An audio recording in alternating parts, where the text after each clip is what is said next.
Welcome to Fearless and Focused. I'm Brooke. And I'm Casey. And we're here to share bold stories, real talk, and strategies to help you push past fear and level up. Let's get fearless and focused.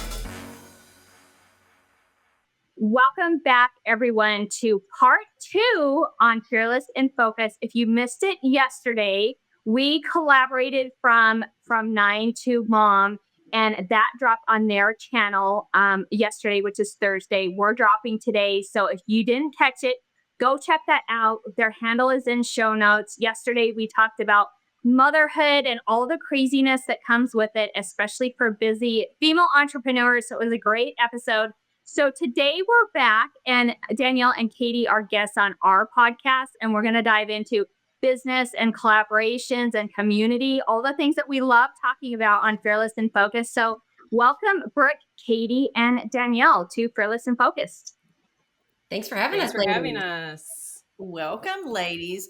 Well, before we jump in, on the podcast, we did a lot of talking about us. Give a little brief intro about yourselves, Catie and Danielle. Just a couple of tidbits that we didn't get to hear about you on part 1. Absolutely. Catie, you go first. Oh, all right. Yeah. So I'm Catie. I am a mom of 2, marketing connoisseur, I suppose you'd say. I work a few different jobs, I feel like. But my main job at IPC Media, I'm a director of operations and marketing. So I help small business owners with all of the programs that they run, from websites, social media, Google, all those fun things. In my personal life, I have to give a few tidbits about me, right? So mom of 2 little boys, boy mom. And I am trying to get back into my golf game, postpartum, athlete at heart. So I got to keep that rolling, but newer into the entrepreneur side of things with our podcast and doing that. So I'm excited to talk more about that today. Catie's a really good athlete. Don't let her sell herself short. Her picture was up at her college until last year. So how many years was that giant picture up? I know. Thanks for giving me some credit. It was like 10 years. Yeah. Yeah, I'm Danielle. I am a mom of 2 as well. I have a son who's 6 and a daughter who's 2. And it's like looking in the mirror, and it's very scary, to be completely transparent.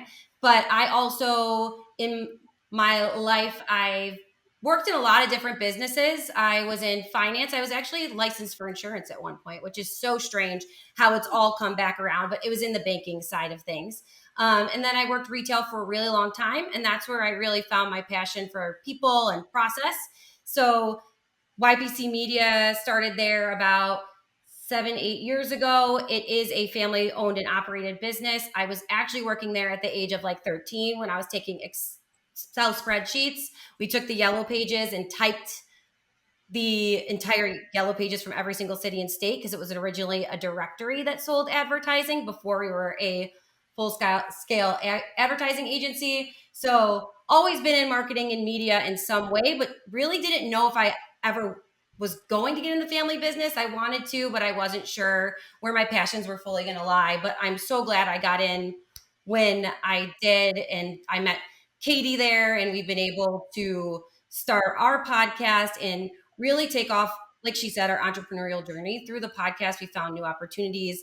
We obviously had to create a parent company to house the podcast. And we've had the opportunity to do some speaking, consulting, and educating. And that's where we really, I think, have found our passion is, I think, very aligned with what you guys talk about, trying to help other small business owners, especially women, but all small business owners, find their power and take a very noisy world and create a system that works for them so that they could take advantage of all the different pieces that the digital marketing world has to offer without feeling like they're laying in the middle of a train track just waiting to get run over. So that's really what we found our passion in doing through all of this. Other things about me, I was your typical cheerleader growing up. I was also a complete nerd, like student body president, but I feel like that's important because it's literally who I still am, like total nerd.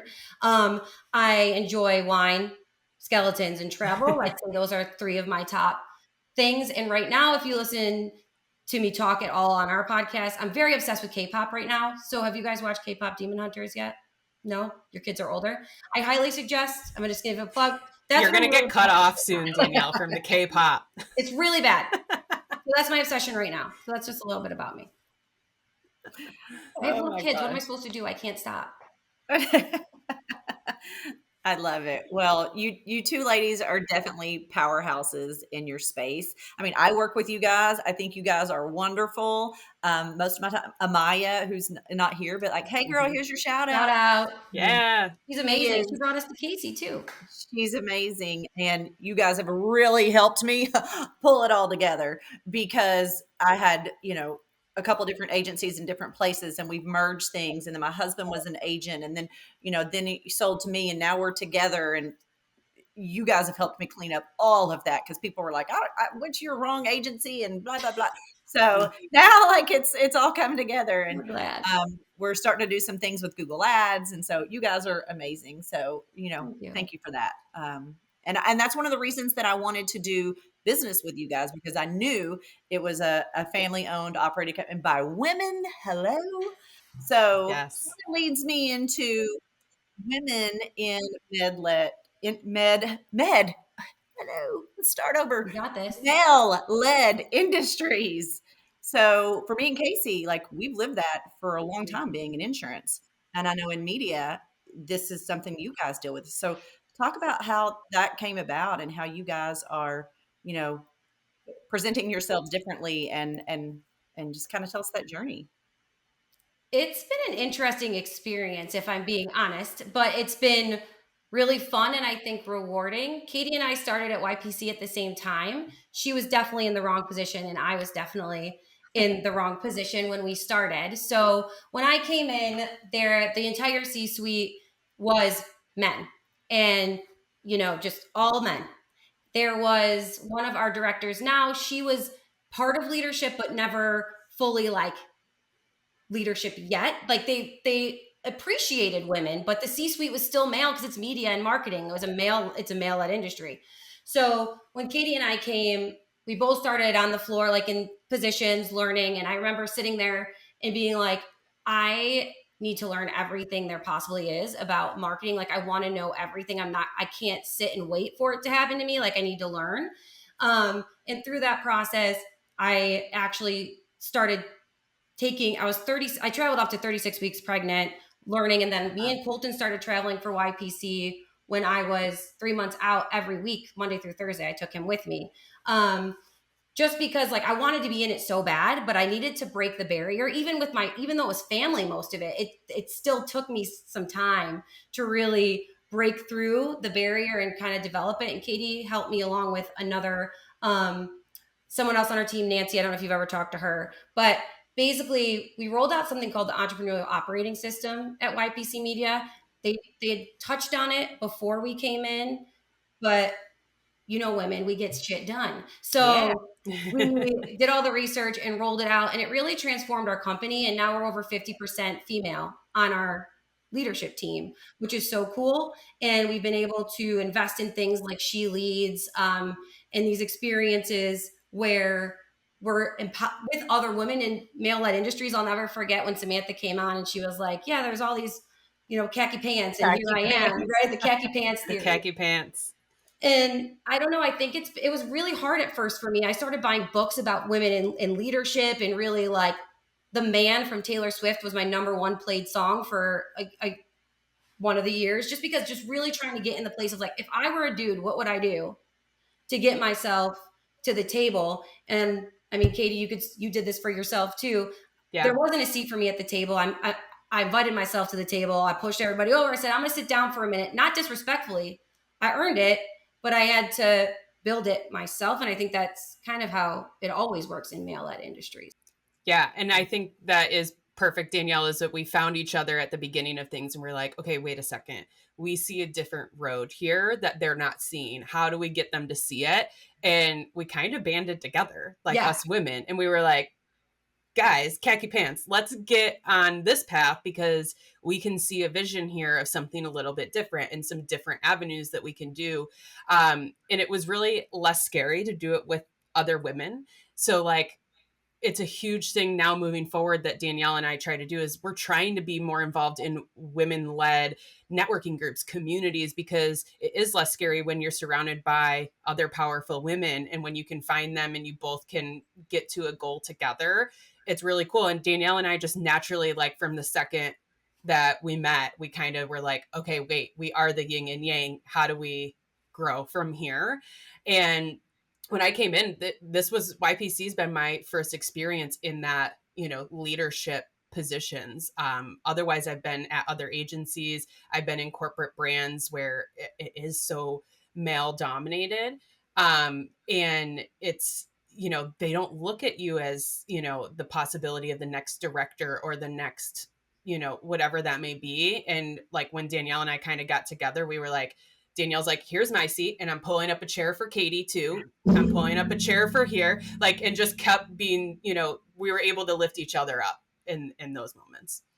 And now the men love like it. They're cool with it. It's not like they were opposed to it. They just never saw it before. And they're super supportive and let us do all these awesome things. So it's not that it's bad. It's just they never had seen that happen. I don't know if you guys feel similar in your experiences, because women are rising in insurance hard, but it's been traditionally male-led. I was just going to piggyback off of that before we move to the next question. But how do you guys handle, because you guys know I'm all things girl, like bring me all the ladies, bring me all the glam, the glitz, like all things girl. And I come across that way, especially on social media. So like sometimes I feel like I have like this, Casey's a man basher or doesn't like guys or whatever. And it's like, no, I love guys. I'm married and, I have grandsons and it's, so I don't know. Do you guys experience that? And if so, like, how do you deal with people thinking that like you're a man hater, which I'm so not a man hater. I totally agree. And Danielle and I, when did we have this? It was after an event that we went to. So I live in upstate New York, and there was an event here, and it was like the first time it was an all women event. And like that hadn't happened around here. And like one of the themes was like feminine rage and like kind of man bashing. And I got chosen to speak at the event. And I go, Danielle, like, I don't want to come across like, if I go to this and I'm a speaker, I don't want to come across like I hate men, because I do respect what they're doing. And like a lot of them there's a lot of men that would prefer to work with women, or they appreciate that different side of things. And I think, Danielle, you mentioned it because with working with your dad and, other men in this piece of it, you're like, they forged a path for us. We have to respect what they've built, and we have learned a lot from them. And I don't know that I necessarily have the answer of how we did that, but when I spoke at that event, I just didn't go that angle at all, talking about men in social media or how they're, one of the topics I talked about was social selling.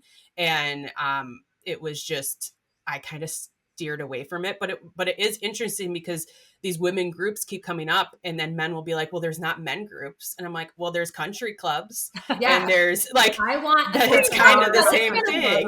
It's literally all there is. I remember, but that's so true, because it does come across the way. And Casey, let's clarify for you, that event you threw, because everybody who's listening probably wasn't at it, but you are not man bashing at all. I think you did a beautiful job explaining just why, like Catie, you said, we need women's groups. We are uniquely different. Both have values, but the reason women need their own communities is because we weren't in these.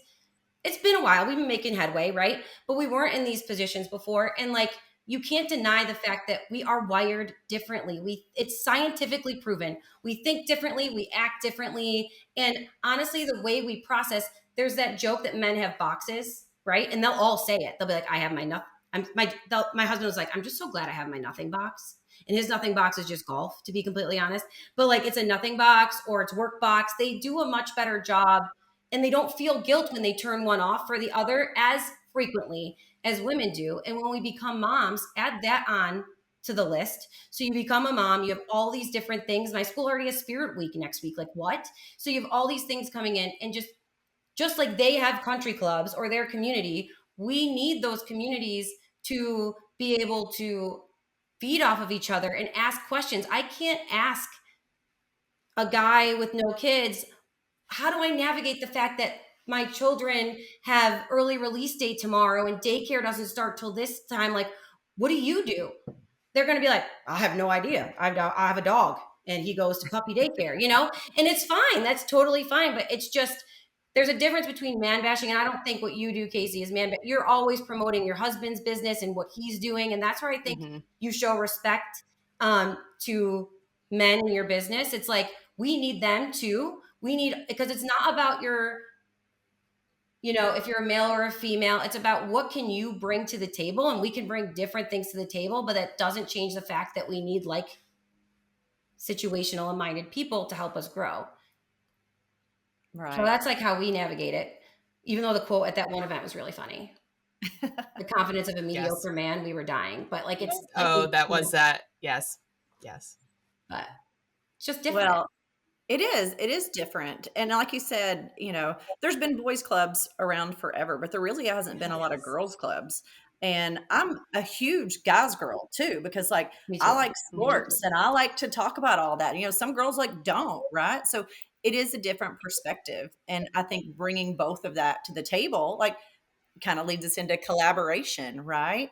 But real quick, before we pivot, I just want to know one thing, because I've had experience with being underestimated as a female. And I would like to know, like, have you guys had an experience that like, hit you to your core, like being underestimated by a man, and how did you handle it? And what was the outcome?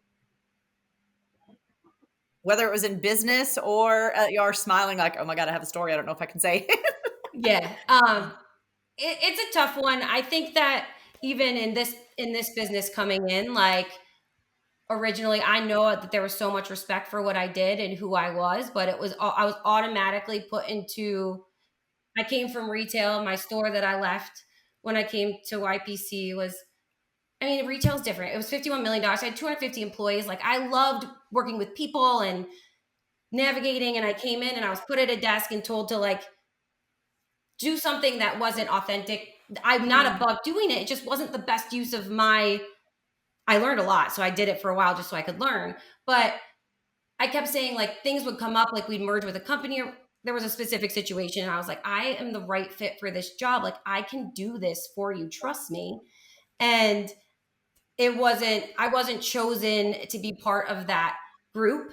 Right. And that hit really, it was one of those things like this is what I did. I was made for that job. And I'm not like not saying I was super confident, but I knew I was made for that. And I didn't get chosen. I was really hurt. And I had to really think about, okay, do I get mad? Do I get sad? Do I quit? Do I go? And I looked at myself. I was like, no, there's something you really, really want. Like you've got to prove it to yourself that you did, like, it, but like prove it and prove it to them and show the way of what to do. And that's a situation where they tried to roll out the process that we were talking about. And like a couple of years later, I came in and I had just kept pushing forward, just keep going. Like I didn't let it, I was scared, but I didn't let it stop me because I wanted to prove to myself and to them that I was there. And then I ended up doing it. And it was one of the best things that I didn't do it alone. I took people with me, but it was one of the best things I ever did for myself because it gave me a totally new piece of confidence. And to be completely transparent, I also went through therapy, like to help me get through it. And I feel like if you haven't done therapy and you're going through anything, like do it. Because I feel like I was able to talk through this stuff and realize like, I don't need to not think. It's not that I wasn't good enough. It's that they couldn't see me because they had blinders on. And that's really like was my biggest aha moment. Yeah. Oh goodness. Catie, do you have one? I don't know that it's necessarily it's definitely not like the situation Danielle was in, but I think as she was talking, I was thinking back and I was like, all right, when I started at YPC Media, I was 26. And I had already had a lot of experience. I worked for some major brands in social media. I was working for Chico's, White House Black Market, Soma, Dick's Sporting Goods, and I had run national multi-million-dollar ad campaigns.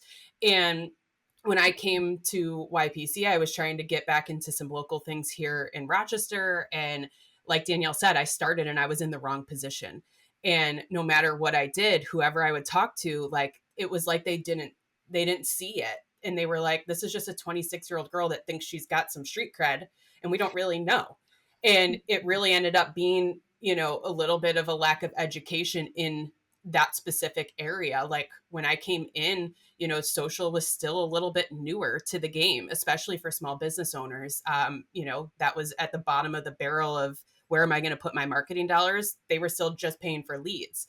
And a lot of what I did was just really educate, find the people that would listen to me, and start moving up that way and showing it through my experience, because I was just getting looked at as like the young girl that maybe or maybe doesn't have experience. She said she's worked at these places, but I don't really know what that means. And you kind of have to just sometimes put the proof out there and be like, I know my shit. Look at it. Katie, that conversation we I ended will up prove having. you wrong. You did, Yeah, like you came and you said, Danielle, I have, because we had bonded at that point, but you're like, we had let go of our social media person. Katie was like, I have very vast social media experience. Like I said, if you can do this, we talked about it. I was like, what if we say this? Like in 30 days, if you do X, Y, and Z, which you know you can do, I'll tell them that I'm creating you a position. And in 30 days, you did X, Y, Z, and A, B, yeah, and C, and we made a position. So yeah, you had to go for it, and you did. yeah. You earned it. But you deserved it before that. Way to go, girls. Thank you. Yeah, it's way to go. Okay, so let's kind of transition into partnerships and relationships and collaborating, and maybe let's take this as like the female spin of collaborating, because you know there is some still competitive energy out there, you know, female to female, and I run up against that sometimes, and I just try my best to just try to steer that in a different direction. But for me and my businesses, like the power of female collaboration has been everything. Like it has been what's helped me catapult and be successful and keep, you know, trailblazing and moving forward and making an impact and making a difference. So how has collaboration and partnerships like that affected you guys' business and just, you know, the projection for the future and stuff, and changing some of this competitive energy around women? Well, I think the competitiveness has like it's always in the forefront, but I think where Danielle and I are currently at in our business with YPC, the podcast, any of that, is that we've really realized that it isn't really competitive. There's enough clients, there's enough people in this world for everyone to have their cut. And when you can get over that, I'm not competing with them. How do I collaborate with them to elevate? And I think, Brooke, you had said it at the conference, the She Leads conference, about like, go ahead and copy my stuff. Like, let's all use that stuff to like, let's all elevate from here, right? Like, use my posts, I use other people's, and using those things to push you ahead. Like, if you can switch your mindset into that, it elevates you instantly, because if you stay in that competitive zone, you get into a really negative zone, right? Like you get like there's like a terminology for, I mean, doom scrolling, but like you scroll and look at everyone's stuff all the time and you're like, oh, they're doing that. I can't believe, you know, this is the new product that they've launched. That's so dumb. We tried that. It didn't work. It's like, okay, well, wait, maybe it didn't work for us because we didn't do it this way. Maybe I should talk to them about how do we collaborate on getting that. And, you know, we're in a service-based industry, right? And same with you guys, like what's the best for the client, having that at heart instead of looking at the competitive nature. It's really hard to do, but once you can get past that, like you instantly elevate yourself, I feel. Yeah, I think that we all know it, and all of us are sitting on this call are, even though we have other businesses, we all do some sort of social media and a podcast, right? Like that's the truth. Yeah. We both do podcasts that are women focused. We both do businesses that are digital presence focused.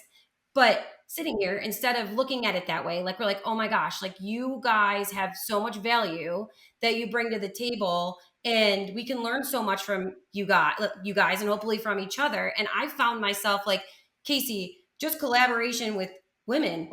I got to She Leads. Amaya was like, Casey wants to work with us. I think we can do something together. I was so excited because, like, to be honest, you can laugh at me. You two can laugh at us later. But I've been like, Catie, your name was everywhere. Okay. Like it was Casey, every event, like, I was like, oh, Casey wants to talk to us. Oh, okay. So like, I was ready He's to like, go, oh yeah, and right. yeah, I was so excited. And then because of like the relationship that you brought to the table, like we met Brooke, and then Brooke, I started watching you speak at events. This was before you worked even with YPC. Like I started watching you work at events, and I found myself speaking and being like, you guys heard what Brooke said, blah, blah, blah, blah, blah. Like she's at, like, I started referencing you as a strength point for me, you know what I mean? And like, because of the things you were saying were the things that we try and say every day, but they trusted you differently than they trusted us. And I think that's like where it comes down to, is like when you collaborate with people instead of competing with them, they have different circles, there's different levels of trust. You can start to build, get better,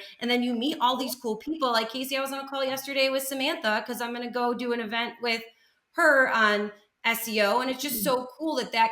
And originally I was so intimidated, like not intimidated, but like she got up there, she spoke her thing. We were going to talk about AI too. I was like, what are we going to do? But then it ended up being a great partnership. So I don't know. I just think that we spent way too much time, because the truth is there was only one seat for women at the table. I hate to say it. So it was like, especially as women, competition is in every business. And then you have women and you're like, oh, well, there can only be one, right? So no, that's stupid. Because if it's only ever one, you're never going to make another seat. And then you're constantly going to be competing for that one stupid seat. Like make a table, invite them all, have a good time, and see what you can learn from each other. But it does take time to get your head there, because you're taught to like look at people as a competitor, but like there's way too many clients out there.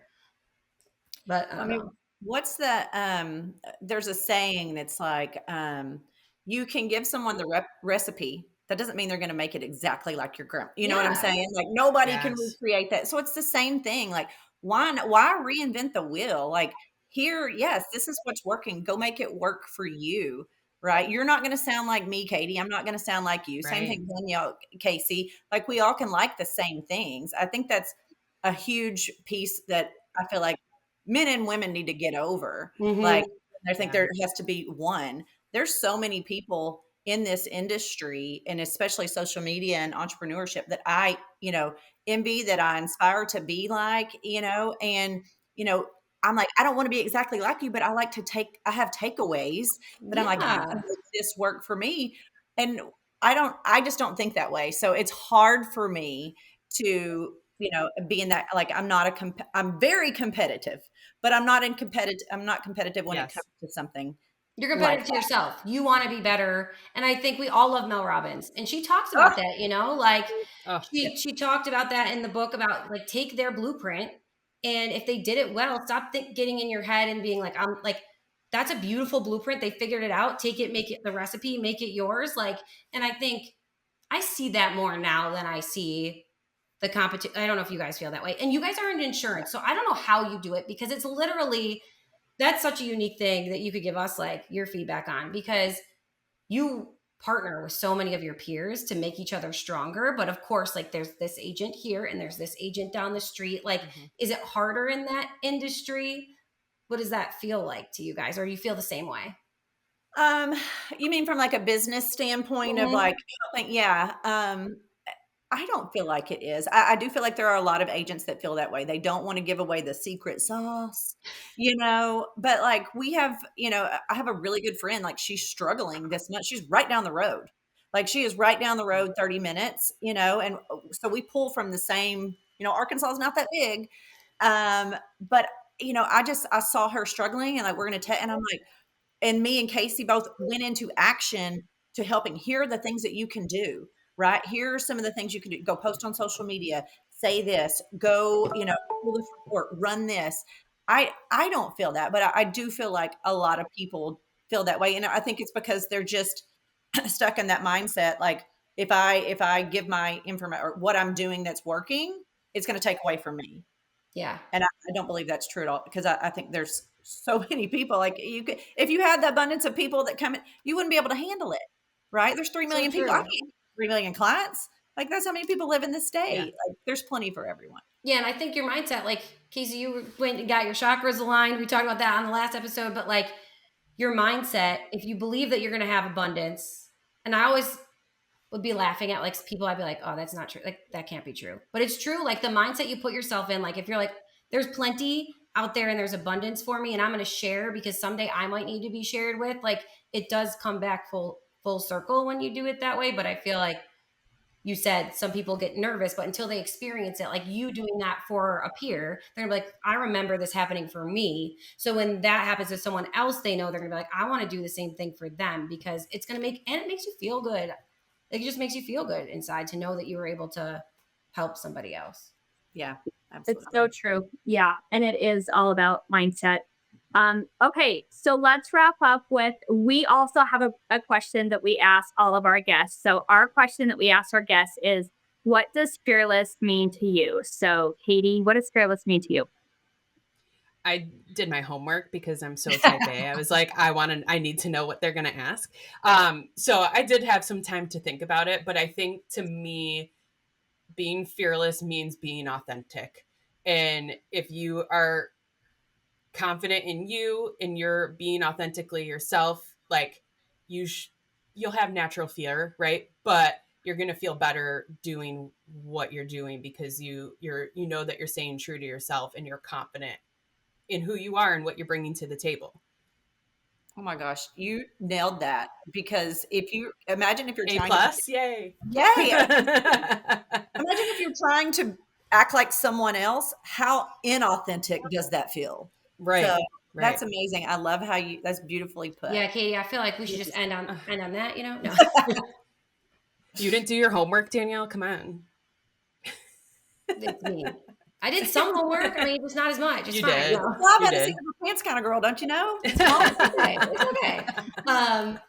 Yeah, Catie, I love what you said about being authentic. I am obsessed with the term "be fearless." It's one of the things Casey and I bonded over a few years ago. I have a sign behind me. It was like my word of the year because I was not a risk taker necessarily. It's not something that came naturally to me. So I really wanted to be fearless. And at first, I'm not going to lie to you guys, the definition to me at first was like, stop being afraid. Stop being afraid. But years later, that's not at all what it meant. And I learned that. It's, to me, like, being fearless is understanding that you're going to be afraid, but you need to move forward anyway. And that fear that you're feeling is sometimes the feeling you want to have, because it means you're doing something uncomfortable and that you're about to grow more than you ever had before. Because if you're not afraid, nobody goes into a safari not afraid, but you go because you want to experience that. Because a lion could eat you. Like, if you're not scared of that, that's a problem. But you also, when it's over, you're like, what a beautiful experience. What an amazing thing I've done. So it's really transformed for me to be afraid, but do it anyway. Like, you're going to grow more if you are.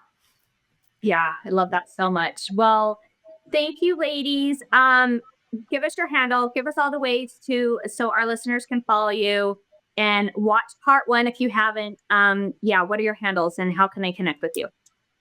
Yeah, so we're on Instagram and YouTube at From 9 to Mom, and it's from the number 9 to TO Mom. But we're on YouTube, Spotify, Apple Music, everywhere that you guys listen to podcasts. You can find us. Awesome. Thank you, ladies, so much. I mean, I've had so much fun in this last hour and a half, or how long we've been talking. Because, we've talked about collaboration. We've talked about being authentic. We've talked about balancing and or lack of balance, and being a mom and building a business and guilt and all these amazing things. So it just, this is, again, my therapy, and I love getting to know you better and connect with you. And that's the whole purpose of our podcast, right? So thank you guys for sharing that with us. Thank you for having us and for being truly inspirations to us as we navigate through this, and collaborators with us, because it makes our lives so much better. Yeah, I love it. I love it. Thank you, ladies. I'm going to go make a fort now at Walmart. Yeah, right. Thanks for tuning in to Fearless and Focused. Remember, success is not about being perfect. It's about showing up, staying bold, and taking action. If you love this episode, don't forget to subscribe, leave a review, and share it with someone who could use a little inspiration. Keep chasing your dreams, staying fearless, and keeping your focus strong. Until the next time, stay fearless and focused.